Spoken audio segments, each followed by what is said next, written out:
नमस्कार, news times के इस बुलेटिन में आपका स्वागत है। मैं हूं तृप्ति विश्वकर्मा। आइए खबरों का सिलसिला अब शुरू करते हैं। कोल्हान प्रमंडल के मुख्यालय चाईबासा में एक बेहतरीन बस स्टैंड बनाने के लिए कई सालों से कवायद चल रही है, लेकिन किसी न किसी कारण से यह काम अधर में लटक जा रहा था।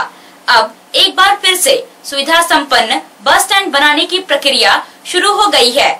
सब कुछ समय पर हुआ तो 2022 तक यह बस स्टैंड चाईबासा के लोगों को बनकर तैयार मिलेगा। अलग झारखंड बनने के बाद राज्य पथ परिवहन निगम की व्यवस्था पूरी तरह चौपट हो गई और इसी के साथ सरकारी बस पड़ाव भी बर्बाद हो गया। पूरे राज्य में कमोवेश यही स्थिति रही। प्राइवेट बस स्टैंड हर जिले में है, लेकिन उनकी हालत बदहाल है। सुविधा के नाम पर कुछ भी नहीं है, ना तो बस स्टाफ के लिए कोई सुविधा और न ही यात्रियों के लिए। चाईबासा बस स्टैंड की हालत भी कुछ ऐसी ही है। करीब 6-7 साल पहले बस स्टैंड को बनाने के लिए प्रयास शुरू हुआ था। राज्य सरकार की ओर से इसके लिए राशि का आवंटन भी कर दिया गया था, लेकिन बाद में इसे और भव्य बनाने के चक्कर में योजना खटाई में पड़ गई। चाईबासा नगर परिषद ने एक बार फिर से नए बस पड़ाव को मूर्त रूप देने के लिए प्रयास शुरू कर दिया है। इसके लिए डीपीआर भी बना लिया गया है। करीब 5 करोड़ की लागत से 9,736 वर्ग मीटर में नए बस पड़ाव का निर्माण होगा। नया भवन 2 मंजिला होगा। प्राइवेट बस स्टैंड और सरकारी बस स्टैंड दोनों को मिलाकर नए भवन का निर्माण किया जाएगा। पड़ाव में बसों के घुसने और निकलने के लिए 2 गेट होंगे, एक मंडल कारा चाईबासा की ओर और दूसरा बिरसा मुंडा क्रिकेट स्टेडियम के पास। यात्रियों के आने जाने के लिए मुख्य मार्ग से सटकर एक अलग रास्ता होगा, जिसमें कार और मोटरसाइकिल के पार्किंग की व्यवस्था होगी। नए भवन में यात्रियों के विश्राम करने की भी व्यवस्था होगी। बसों के खड़ा होने और उनके स्टाफ के आराम करने की सुविधा भी होगी। बसों के गैरेज भी बनाए जाएंगे। नए भवन में दुकानें भी बनाई जाएंगी, जिनके जरिए नगर परिषद को आर्थिक मजबूती मिलेगी। नगर परिषद के कार्यपालक पदाधिकारी अभय कुमार झा ने बताया कि वर्ष 2021 से इस पर काम शुरू कर दिया जाएगा। 2022 तक नया बस स्टैंड बनकर तैयार हो जाएगा। बस स्टैंड को लेकर के हमारे जो कंसल्टेंट हैं उनको हमने इसका डीपीआर तैयार करने के लिए दिया था, जो कोविड के पहले ही दिया था। वो डीपीआर अभी सबमिट किए हैं, प्रेजेंटेशन भी यहाँ दिखाया है, तो उस पर काम कर रहे हैं, हम लोग आगे बढ़ रहे हैं। लगभग 5 करोड़ की योजना है और पुराना और ये सरकारी और प्राइवेट बस स्टैंड जो है दोनों को मिला करके और उसका ब्यूटिफिकेशन का कार्य होगा। एग्जैक्ट तिथि तो इसका नहीं बताया जा सकता अभी, लेकिन हमको लगता है कि नए वर्ष के प्रारंभ में ही हम लोग इसमें हाथ लगा देंगे। बस स्टैंड बनने से काफ़ी सारी सुविधाएं इसमें मिलेंगी। जैसे इसमें जो रुकना चाहेंगे लोग उनके लिए कमरे अवेलेबल होंगे, जो बिजनेस करना चाहेंगे उनके लिए उसमें शॉप्स अवेलेबल रहेंगे, प्लस एक साफ़ सुथरा और अच्छा वातावरण मिलेगा। जो भी यात्री यात्रा करेंगे उनको काफ़ी सहूलियत महसूस होगी और एक अच्छा वातावरण वहाँ प्रोवाइड उनको किया जाएगा। इस पर यदि नए वर्ष में जनवरी में यदि हम लोग हाथ लगाते हैं तो कम से कम साल भर लगेंगे इसको कंप्लीट होने में। एसीसी झींकपानी के रैयतों और ठेका मजदूरों के आग्रह पर गुरुवार को झींकपानी में चाईबासा के विधायक दीपक बिरुआ ने रैयतों ने कहा कि कंपनी द्वारा रैयतों को धोखा दिया गया है। आज भी 51 रैयतों को कंपनी द्वारा जमीन अधिग्रहण करने के एवज में न पैसा दिया गया और न ही नौकरी पर रखा गया। सभी रैयतों ने विधायक से कंपनी से उनका हक दिलाने का निवेदन किया। विधायक दीपक बिरुआ ने कहा कि रैयतों को उनका हक जरूर मिलेगा। आगामी विधानसभा सत्र में इस मामले को उठाएंगे। साथ ही विधानसभा समिति के माध्यम से मामले की जांच कराकर रैयतों के साथ न्याय किया जाएगा। वहीं बैठक में ठेका मजदूरों ने कंपनी द्वारा नियमित काम नहीं देने की शिकायत की। कहा कि कोरोना और लॉकडाउन का बहाना बनाकर कंपनी ठेका मजदूरों को नियमित काम नहीं देती है। इस बाबत विधायक ने कंपनी प्रबंधन से बात कर समस्या दूर कराने की बात कही। स्वच्छ सर्वेक्षण 2021 को लेकर नगर परिषद चाईबासा की ओर से साफ सफाई अभियान तेज कर दिया गया है। शहर के लोगों से भी स्वच्छता बनाए रखने में सहयोग की अपील की जा रही है। वैसे भी नागरिकों के सहयोग के बिना किसी भी नगर परिषद को अपने क्षेत्र में स्वच्छता बनाए रखना संभव नहीं है। पिछले साल हुए स्वच्छ सर्वेक्षण में चाईबासा नगर परिषद ने पूरे देश में बेहतरीन प्रदर्शन किया था और यह सब कुछ चाईबासा के आम जनता और नगर परिषद के प्रयास के कारण ही संभव हो पाया था। नगर परिषद को उम्मीद है कि इस बार भी शहर के लोग सहयोग करेंगे और पिछले साल का रिकॉर्ड तोड़ते हुए इस बार चाईबासा नगर परिषद और बेहतरीन प्रदर्शन करेगा। शहर की सड़कों और गलियों नालियों की सफाई के साथ साथ शहरी क्षेत्र में बनाए गए 13 सामुदायिक शौचालय की साफ सफाई का भी काम किया जा रहा है।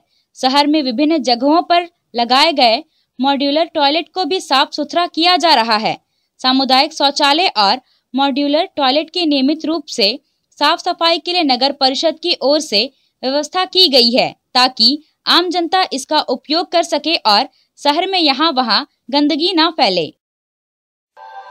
स्वच्छ भारत का इरादा कर लिया हमने, देश से अपने ये वादा कर लिया हमने। स्वच्छ भारत का इरादा कर लिया हमने, देश से अपने ये वादा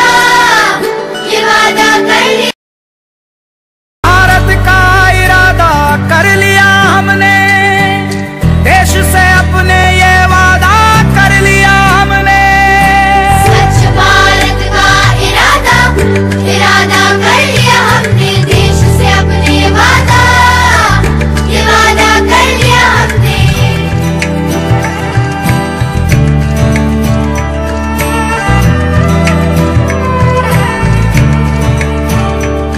हमसे निकलेगी स्वच्छता की एक नदी, चल चल चल चल कल कल कल कल एक धुली सी जिंदगी। स्वच्छता की जोत लेकर घर घर जाएंगे, साफ सुथरी रोशनी में सब नहाएंगे। स्वच्छ भारत का इरादा कर लिया हमने, देश से अपनी ये वादा कर लिया हमने। पश्चिमी सिंहभूम जिला के कुमारडुंगी थाना क्षेत्र में करीब 50 लोगों द्वारा डंडा, पत्थर और टांगी से हमला करने के मामले में पुलिस ने 2 नामजद आरोपियों को गिरफ्तार किया है। कुमारडुंगी की महिला रेणु देवी ने 5 सितंबर 2020 को मामला दर्ज कराया था। उन्होंने आरोपियों पर घर में घुसकर मारपीट कर घायल करने का आरोप लगाया था। मामले की जांच में जुटी पुलिस ने प्राथमिकी अभियुक्त भवानी शंकर बारिक और अप्राथमिकी अभियुक्त विलासन बारिक को गिरफ्तार कर लिया। दोनों आरोपी लंबे समय से फरार थे। पुलिस को दिए बयान में दोनों ने अपना अपराध स्वीकार किया है। थाना प्रभारी अंकिता सिंह के नेतृत्व में पुलिस टीम ने दोनों आरोपियों को गिरफ्तार किया है, जिन्हें आज न्यायिक हिरासत में भेज दिया गया। बाकी के आरोपियों की तलाश में पुलिस द्वारा छापेमारी की जा रही है।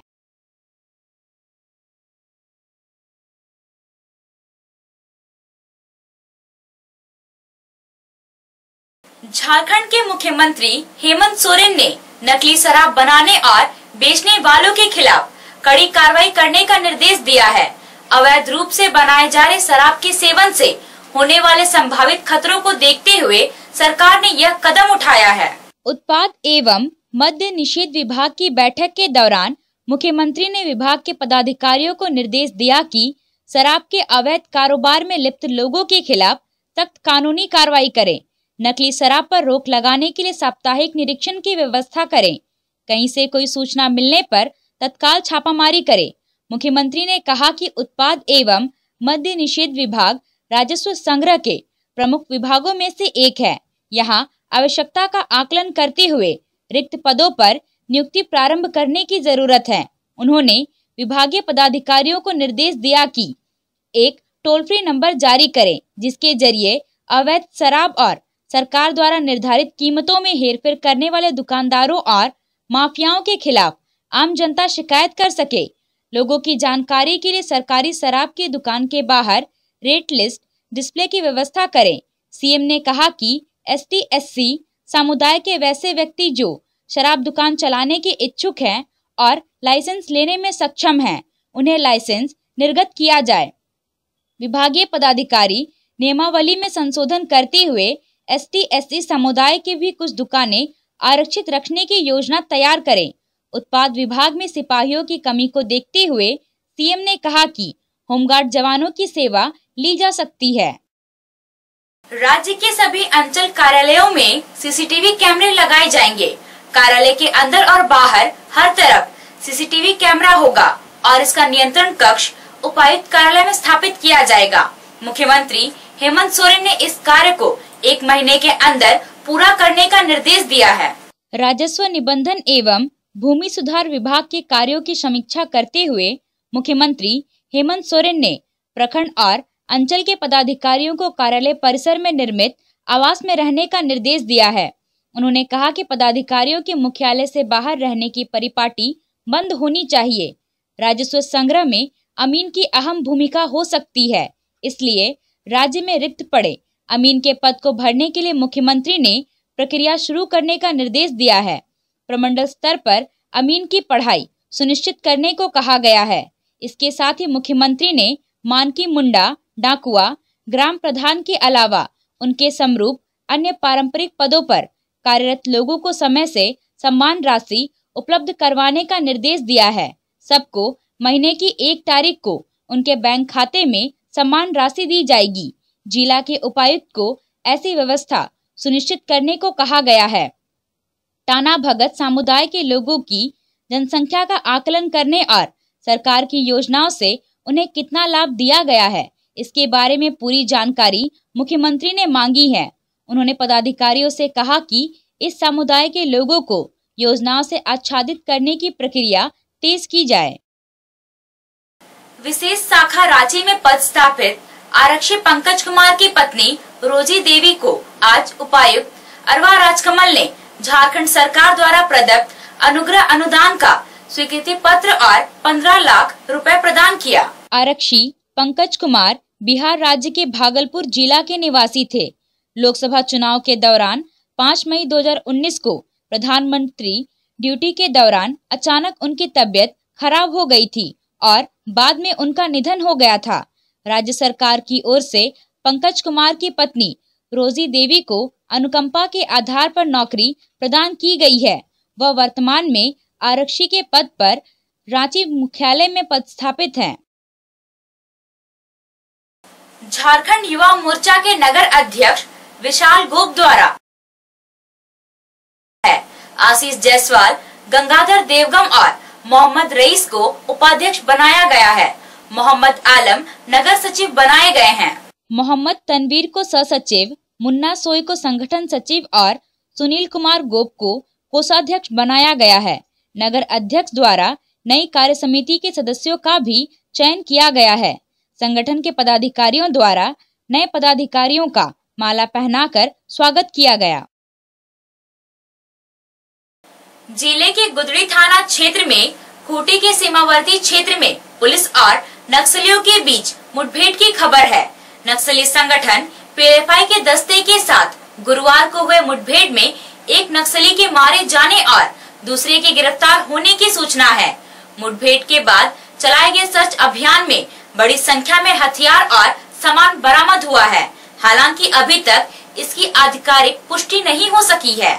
जानकारी के मुताबिक गुदड़ी थाना क्षेत्र के बांदो गांव के पास पहाड़ी क्षेत्र में झारखंड पुलिस और सीआरपीएफ के जवानों की मुठभेड़ नक्सली संगठन पीएलएफआई के सुप्रीमो दिनेश गोप के दस्ते के साथ हो गई। सुरक्षा बलों ने एक नक्सली को ढेर कर दिया और उनके एक अन्य साथी को जंगल में खदेड़कर पकड़ लिया। मुठभेड़ के बाद चलाए गए सर्च अभियान में पुलिस को 3 पिस्टल, जिंदा कारतूस और अन्य सामान बरामद हुआ है। कोविड-19 के कारण राज्य सरकार की ओर से त्रिस्तरीय पंचायत चुनाव अभी तक नहीं कराने का निर्णय लिया गया है।